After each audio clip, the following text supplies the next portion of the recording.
So why does our political class want to dump violent sex predators into our community and then keep it secret from us? This is actually a great question. And while it's hard to get into the twisted minds of the people who push policies like this, we at least know who they are in Washington state. So I'm going to name names, as I always do, but this video is important right now because of a meeting last week that was dominated, of course, by bureaucrats and Democrats who all seem obsessed with ensuring the future for our children and our community is going to be far less safe than it was yesterday. Now, it might be impossible to overstate just how corrupt and dishonest that these people are, but at least they're showing their true feelings, particularly when they don't believe much of the public is going to be watching. By the way, our political elite don't care about the traditional media because they know that they can control and manipulate them. If you don't believe me, just check out King 5 News, the Seattle Times, to see what they're being told to report. Always working overtime to protect the powerful and harm the rest of us. So government's only concern at this point is what you and I know and who we tell about it. And I think that's an important point to make. If this were not true, then they would not be working so hard to censor people like me or others. They wouldn't threaten us if they were not concerned about what we expose. So first, of course, Jay Inslee clearly wants this type of policy, and he's been pushing for it for years, signing bills that encourage this type of accommodating approach to the worst of the violent sex predators and criminals for many years now.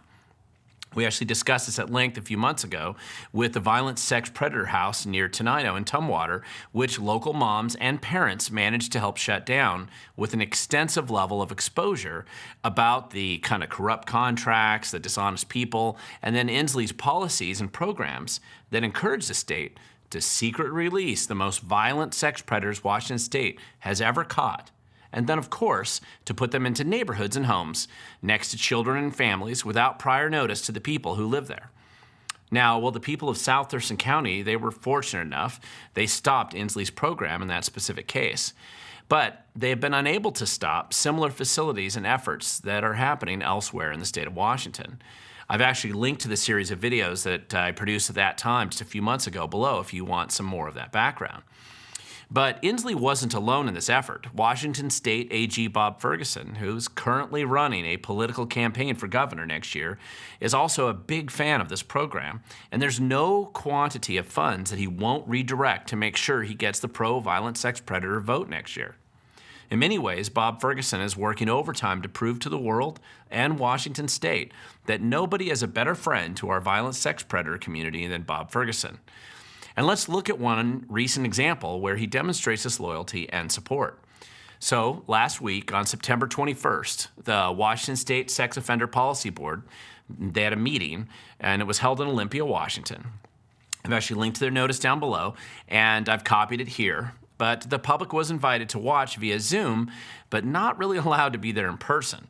Now, this board is appointed mostly by Governor Inslee and was considering some very radical and harmful policies, including concealing from the public the identities of sex predators released into the public, shutting down the sex offender registry and then making it only accessible to law enforcement, and also sentence reduction, of course, for violent sex predators and other policy goals that appear to be supported by Governor Inslee, AG Bob Ferguson, of course, who wants to be governor so bad that it oozes from his pores in every action that he takes, and a disturbingly large percentage of the Democrat Party caucus, the caucus in both the House and the Senate right now in Washington State.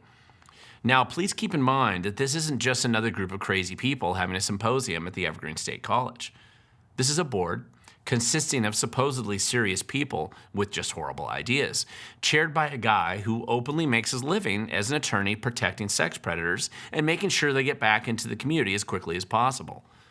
Now, somebody probably has to do that job, but do we need someone like that to be in charge of policymaking?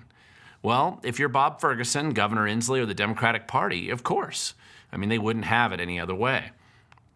These proposed policy changes were so extreme and insane that a massive response by the National Association of Attorney Generals in writing representing 37 states and U.S. territories. They wrote a scathing letter documenting their concerns and objections to the policy proposals that this board was considering.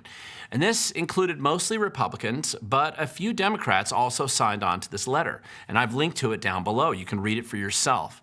Now, notably, Washington State's Bob Ferguson clearly didn't sign on to this one in any type of opposition.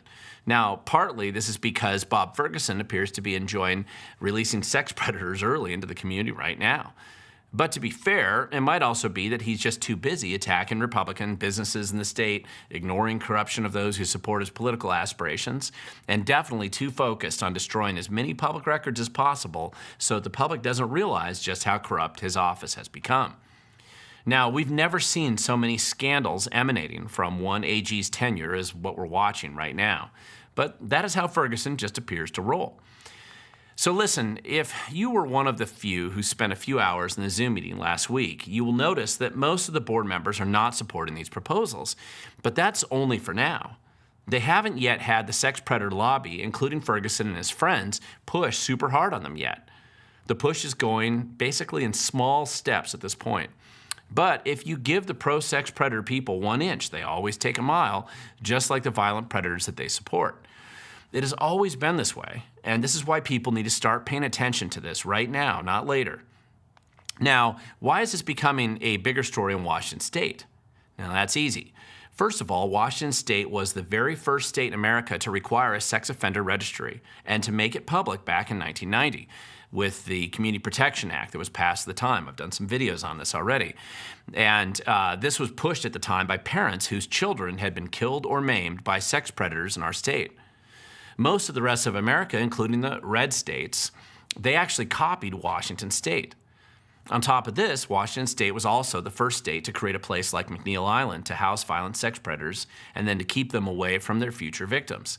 The left has always been angry about this, so their plan right now appears to be to focus on Washington State first, because if they can reverse these laws, rules, and policies here, where most of them originated in the first place, then the lefties can kind of start to do the same thing in the other states like Idaho, Texas, Montana, etc. Now, these are important battles to fight. We will always have bad people in politics. We will always have corrupt people at senior levels of bureaucracy, and they will always be striving to harm the rest of us if they believe they can get away with it. It is exceptionally naive and ignorant to believe that somehow government at a local or national level just operates on an autopilot that won't crater into the ground if we stop paying attention. In order to have a healthy and functioning government, it requires a healthy and functioning group of people, like you and I, who are actually willing to pay attention and show up. Exposing the truth and sharing the truth with others, and really nobody else is going to be doing this for us. And we can't trust these people to leave us alone or just stop abusing us because they're good. They're not. We basically really have to pay attention here, and we have to distrust and verify. And we need to show up, because the future belongs to those who show up.